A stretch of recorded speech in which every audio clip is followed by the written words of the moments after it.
You take any school child of standard 2 and you tell him to read that. He can see 3. He'll tell you, look, Daddy, 3 questions are asked, 3 answers are given, and 3 times they're saying, why are you doing this if you are not this, not that, not that?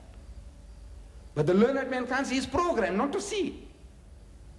You show it to him. You must show it to him. Say, look, simple. Man, it's like a baby class. You know, you're teaching these children kindergarten, Baba Black Sheep. It is easy as that. Art thou that prophet? And any Bible which has what is called a cross-reference, a concordance on the side, any Bible which has that, you'll find the word at the point, that prophet, you'll find a number. And you look at the number on the side, it'll tell you it refers to Deuteronomy 18:18. And we know that that prophet of Deuteronomy 18:18 is not Jesus but Muhammad. We are not denying Jesus. We believe that he was one of the mightiest messengers of God. We believe in his miraculous birth. We believe that he was the Messiah. We believe that he gave life to the dead by God's permission, and he healed those born blind and the lepers by God's permission. And we are not going to dispute the 1,000 prophecies they're talking about the coming of Christ. We are not disputing a single one of them. What we say is that this prophecy of Deuteronomy 18:18 does not refer to Jesus, but it refers to Muhammad. That is all. Now, you have to master this. And Jesus Christ gave them a test, which would like them to apply. He said, for there shall arise many false prophets and false Christs, who will show you great signs and wonders, miracles. False prophets can do that, he says. Many false prophets and false Christs, who will show you great signs and wonders. If it were possible to deceive the very elect, even the chosen one of his can be deceived. Such miracles they can perform. Then how are you going to know the true from the false? He said, by the fruit you shall know them. What produce? What do they produce? By the fruits you shall know them. Do men gather grapes from the thorn or figs from the thistle? Do they? He said, no. Every good tree will be good fruit, and every evil tree will be evil fruit. Judge them by the fruits. By the fruits ye shall know them. We are not paragons of virtue, we Muslims. We are not. Let's admit it, that we have our black sheep like any other community.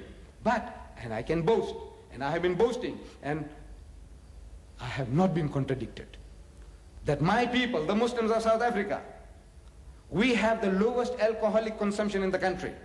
We don't say we have no drunkards. We have our black sheep, our drunkards as well, who might drink any other Christian or Hindu under the table. We have them too. But we have the lowest alcoholic consumption in the country. We have the lowest gambling rate in the country. We have the lowest prison rate in the country. We have the lowest divorce rate in the country. We have the lowest suicide rate in the country. And we have the highest charity rate in the country. With what God has given us, we are the most charitable of people. We are the most hospitable of people. We are the most sober people in everything. Though we are not paragons of virtue, we have our black sheep, we have to admit.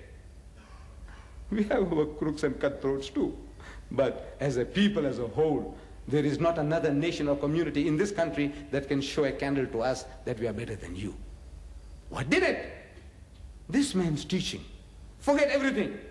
Remember this one thing, that at the present moment there are 1,000 million Muslims in the world. 1,000 million Muslims, 1 billion. And we as a people, as a whole, we don't drink alcohol. We are the biggest society of teetotalers in the world. People who don't imbibe alcohol. Biggest society in the world are the Muslims. Despite all our drunkards, we are still the biggest society of people who don't touch that stuff. I said, if Muhammad did nothing but freed mankind from this one evil, South Africa, we spent last year 2,000 million rand on alcohol. Last year we spent 2,000 million, 2 billion on gambling. Very little of our money went there, I hope. My dear brothers and sisters, we have given you this little booklet.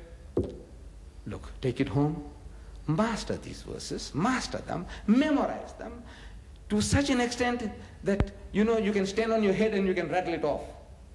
That's the only way to learn, is that if you can stand on your head and rattle it off. Prophet sal ek vir hulle verwek, uit die midde van hulle broers. So in case you are talking and the guy breaks you in the middle and he takes you off like a shark, you know, you can catch a shark, what happens? He's taking you this way, that way, and you pull it back again and the thing reels again. So same thing happens in a dialogue. You know, while at work, while you're having tea, the discussion starts and the guy takes you off. So what about this and what about Khomeini? And We are talking about Deuteronomy 18:18, and he wants to know about Iraq-Iran war. He wants to know about this fellow. I said, so if you have mastered it, you can bring him back. Again, where you left off is a suasiais. We are discussing suasiais. And excel me word in the mondele, and excel me word in the mondele. Can you see? So you must master this. You owe it to yourself. And I says, the pleasure and the privilege is ours. Allah has given it to us. لِيُزْهِرَهُ عَلَى الدِّينِ كُلِّهِ. He's given you a deen that is to master, overcome, and supersede them all. وَكَفَى بِاللَّهِ شَهِيدًا. And enough is Allah as a witness to this fact that is going to make his deen to prevail, with you or without you. It's a privilege Allah has given us that we can serve his deen. We can do the works of the prophets of God and earn a prophet's reward. May Allah be with you. وَآخِرُ دَعْوَانَا الْحَمْدُ لِلَّهِ رَبِّ الْعَالَمِينَ.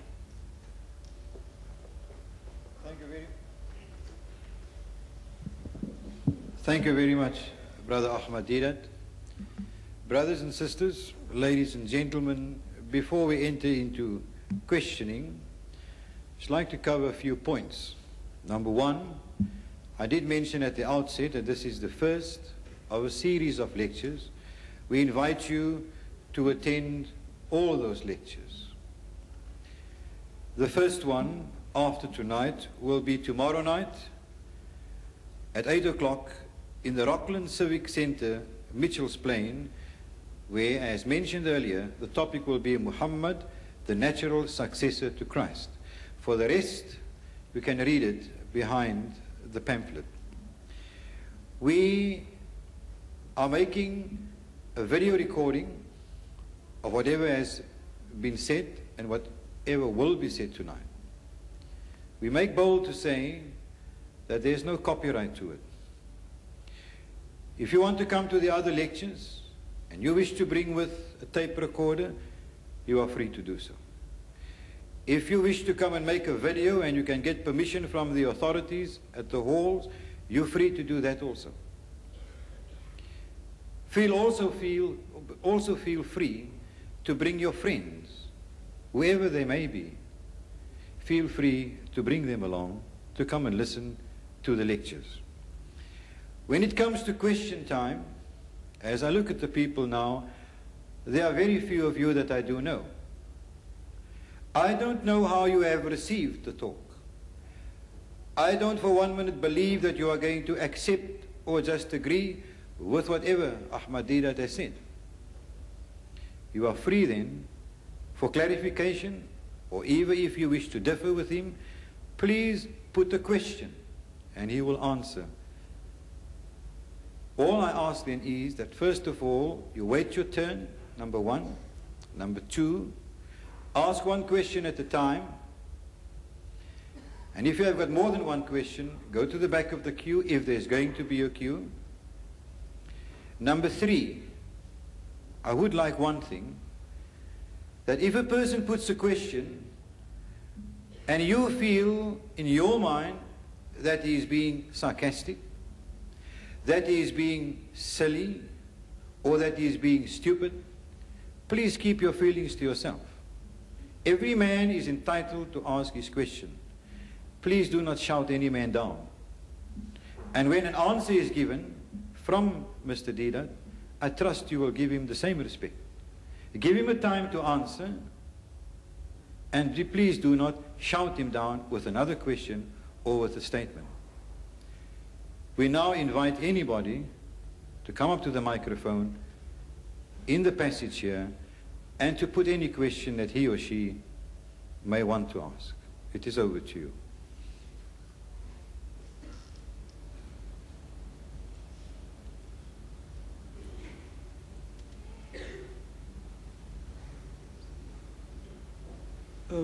Good evening, all of you. Now, Mr. Ahmed Deedat, I have always heard about you, and my desire was always to talk with you, not in the state to argue or anything else.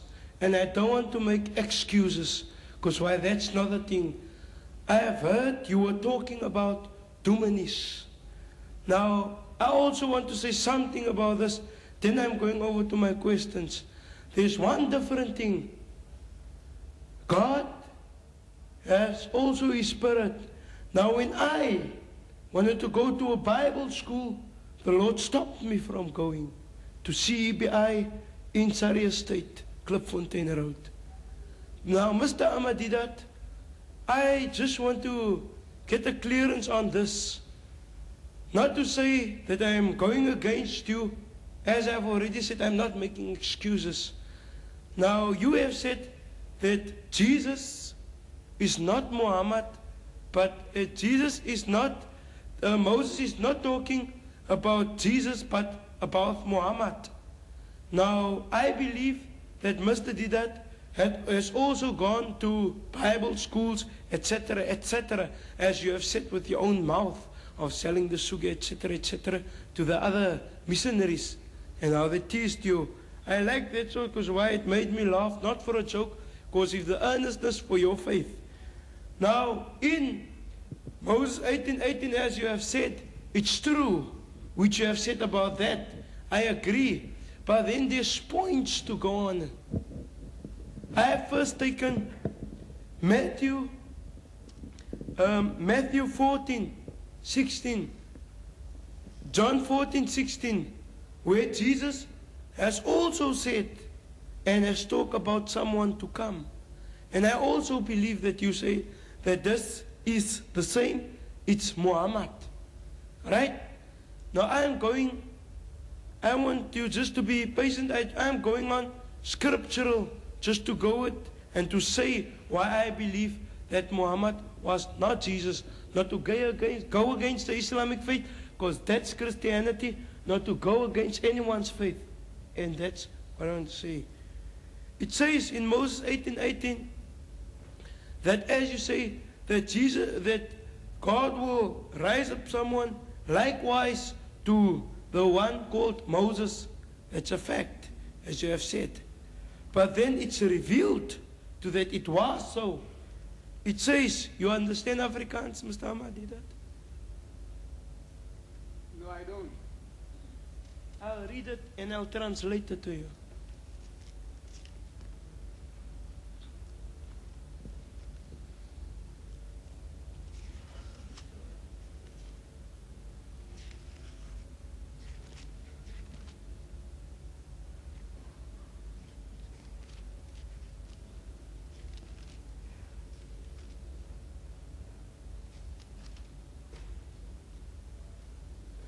In Luke 7, dit lees in Afrikaans. As julle miskien hoor dat ek miskien verkeerd translate of so, dan is julle reg om vir my reg te stel ensovoorts. Dit lees so, Yeah. nadat Jesus 'n wonderwerk gedoen het. Just one thing, brother, before you go on. We would like you to put your question. You know, we would like to be patient with you and not to feel that you are cut down. If you could put the question, then I can get you an answer. Right. Okay. En vrees het almal aangegryp. Dit was agter Jesus 'n wonderwerk gedoen het. Die Jesus wat ek van praat nou.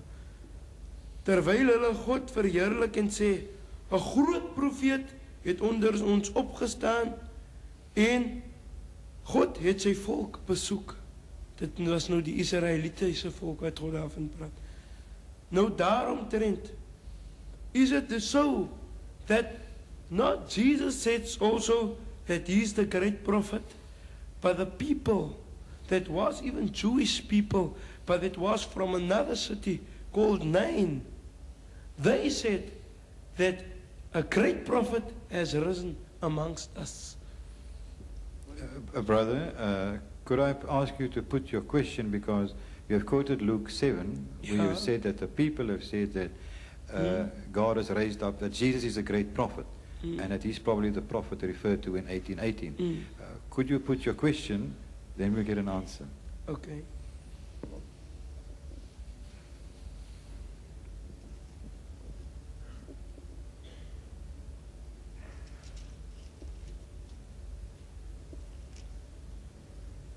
If you would like time to put your question properly, then maybe somebody else can come up and ask a question in the meantime. Okay. Okay?